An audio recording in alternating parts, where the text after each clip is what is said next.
2వ అధ్యాయం 16వ శ్లోకం ఏం చెబుతున్నది?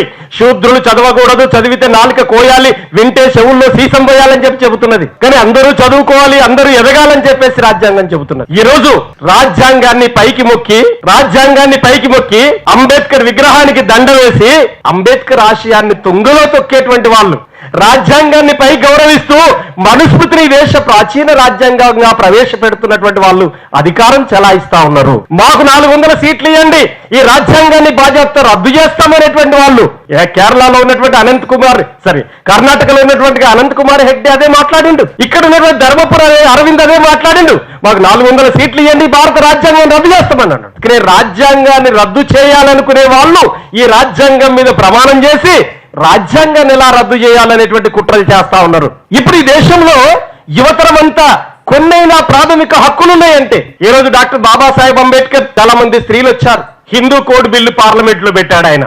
హిందూ కోడ్ బిల్లు పెడితే ఆ రోజు ఆనాటి కాంగ్రెస్ ప్రభుత్వం అంగీకరించలేదు. ఏమిటి హిందూ కోడ్ బిల్లు ముఖ్యమైనటువంటి ఉద్దేశం? స్త్రీ పురుషులు సమానమే అని చెప్పేసి హిందూ కోడ్ బిల్లు ముఖ్యమైనటువంటి ఉద్దేశం.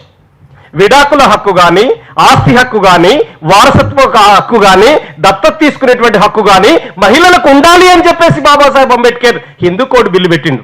ఆడదంటే ఒక లెక్కన, దానికి కూడా హక్కులు ఉండాలా అని చెప్పేసి ఆనాటి పాలకులు అన్నారు. అప్పుడు బాబాసాహెబ్ అంబేద్కర్ ఒకటే మాట చెప్పిండు, మీరు గనక పార్లమెంట్ లో నేను పెట్టినటువంటి బిల్లును అంగీకరించకపోతే ఈ కేంద్ర క్యాబినెట్ మినిస్టర్ని ఈ దేశంలో సగభాగం ఉన్నటువంటి ఆడవాళ్ల హక్కుల కోసం రాజీనామా చేసి బయటకు వస్తా అని చెప్పేసి హిందూ కోడ్ బిల్లు మీద రాజీనామా చేసి బయటకు వచ్చినటువంటి మహానుభావుడు డాక్టర్ బాబాసాహెబ్ అంబేద్కర్ అనేది నేను మీ దృష్టికి తీసుకురాగలిగాను. ఓటు హక్కు విషయంలో కూడా అందరికి ఉండకూడదు అని చెప్పేసి చర్చ జరిగింది. ఎవరికి ఉండాలో ఓటు హక్కు అంటే ఏం చెప్పారు? భూమి ఉన్నటువంటి వాళ్ళకు ఉండాలట, డబ్బున్నటువంటి వాళ్ళకు ఉండాలట ఓటు హక్కు. అంతకింత అయితే చదువుకున్న వాళ్ళకు ఓటు హక్కు ఉండాలట. దీన్ని అంగీకరించలేదు ఆ రోజు అంబేద్కర్. ఓటుకు డబ్బుతో సంబంధం లేదు, ఓటుకు భూమితో సంబంధం లేదు, ఓటుకు వయసుతో మాత్రమే సంబంధం అన్నాడు బాబాసాహెబ్ అంబేద్కర్. అందుకనే ఆ రోజు 21 సంవత్సరాలు నిండిన ప్రతి ఒక్కరికి ఓటు హక్కు ఉండాలనేటువంటి విషయాన్ని అంబేద్కర్ చెప్పాడు. ఈ రోజు మనందరం ప్రజాస్వామ్య దేశంలో ఓటు హక్కును వినియోగిస్తున్నామని చెప్పేసినంటే ఎన్ని పోరాటాల ఫలితంగా, ఎన్ని ఉద్యమాల ఫలంగా, ఎన్ని ప్రజాస్వామ్యం కావాలని, నియంతృత్వపు రాజరిక వ్యవస్థలు రద్దు కావాలని చెప్పేసి ప్రజలు ఒక తిరుగుబాటు వెల్లువలోకి వెళ్ళి ఆ రోజు ఓటు హక్కును సంపాదించుకోవడం జరిగింది. ఈ దేశంలో ఏది పోరాడకుండా సాధించుకున్నటువంటి ఒక హక్కు కూడా ఇప్పటి వరకు లేదు. ఒక హక్కు అంటే ఒక హక్కు కూడా లేనటువంటి పరిస్థితి ఉంది. మహాత్మా జ్యోతిబా పూలే కాంట్రిబ్యూషన్ ఈ దేశానికి ఏమిటి అని చెప్పేసినంటే ఎలా చూడొచ్చు మనం? జ్యోతిబా పూలే, సావిత్రిబాయి పూలే గొప్ప మానవతావాదులు, సామాజిక విప్లవానికి నిర్దేశం చేసినటువంటి వాళ్ళు, ఈ దేశంలో మెజారిటీ ప్రజలకు చదువు మొట్టమొదట అందించినటువంటి వాళ్ళు. జ్యోతిబా పూలే తన భార్యను వివాహం చేసుకున్న తర్వాత, నిరక్షరాస్యురాలైనటువంటి భార్యను వివాహం చేసుకొని అత్యంత విద్యా సంపన్నురాలుగా తీర్చిదిద్ది ఈ దేశానికే మొట్టమొదటి పంతులమ్మగా తీర్చిదిద్దినటువంటి త్యాగధనుడు మహాత్మా జ్యోతిబా పూలే. ఎన్ని త్యాగాలు వాళ్ళ వెనకాల! శూద్రులకి, పంచములకి, అస్పృశ్యులకి, మహిళలకి చదువు చెప్తావా అని చెప్పేసి ఆ రోజులలో వాళ్ళు గొడ్డళ్ళు ఇచ్చి చంపేయడానికి పంపిస్తారు.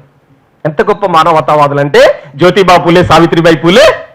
వాళ్ళిద్దరూ ఇంటి దగ్గర రాత్రి వేళలో పడుకున్నటువంటి సందర్భంలో ఓ 2 గూండాల్ని, రౌడీల్ని గండ్రగొడ్డల్ని ఇచ్చి పంపిస్తారు.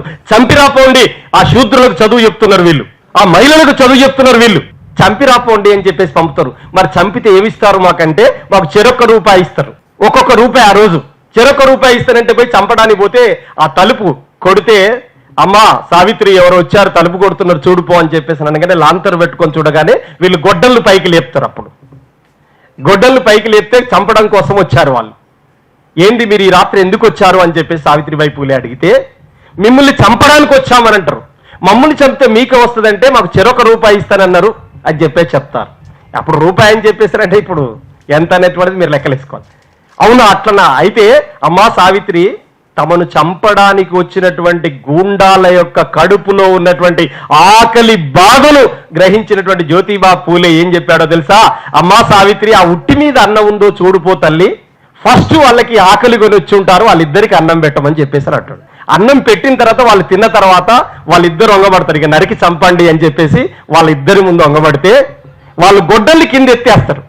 అదే పర్లేదు చంపేసేయండి, ఇప్పుడు మీ కడుపులు నిండినాయి కదా, మమ్మల్ని చంపిన తర్వాత మీకు చెరొక్క రూపాయి ఇస్తే మీ పిల్లల కడుపులు నిండుతాయి, కాబట్టి మమ్మల్ని చంపండి అని చెప్పేసారంటే వాళ్ళిద్దరు గొడ్డల్ని కిందెత్తేసి 2 చేతులతోటి దండం పెట్టి గొడ్డలి కిందేసేసి వెళ్ళిపోతారు. అంత గొప్ప మానవతావాదులు సావిత్రిబాయి పూలే, జ్యోతిబా పూలే. వాళ్ళ యొక్క కాంట్రిబ్యూషన్ ఈ దేశానికి చదువులో అనేక పద్ధతులలో ఈ మూఢత్వపు విశ్వాసాలకు పునాదులను మొత్తం పెకిలించేటువంటి అనేకం ఆచార్యులు లేనటువంటి పెళ్లిళ్ళు వాళ్ళు ప్రోత్సహించారు. ఆ రోజులలోనే అనేక పాఠశాలలు నెలకొల్పారు. వాళ్ళు అనేక ఇబ్బందులు, అవమానాలు, చీత్కారాలు ఎదుర్కొని పాఠశాలను నెలకొల్పారు. సత్యశోధక సమాజం నిర్మించి వందలాది పాఠశాలలు పెట్టారు. వితంతులకి పునర్వివాహాలు చేశారు. వృద్ధులకి శరణాలయాలు కట్టించారు. ఇట్లాంటి త్యాగాల బాట ఈరోజు సావిత్రిబాయి పూలే, జ్యోతిబా పూలే.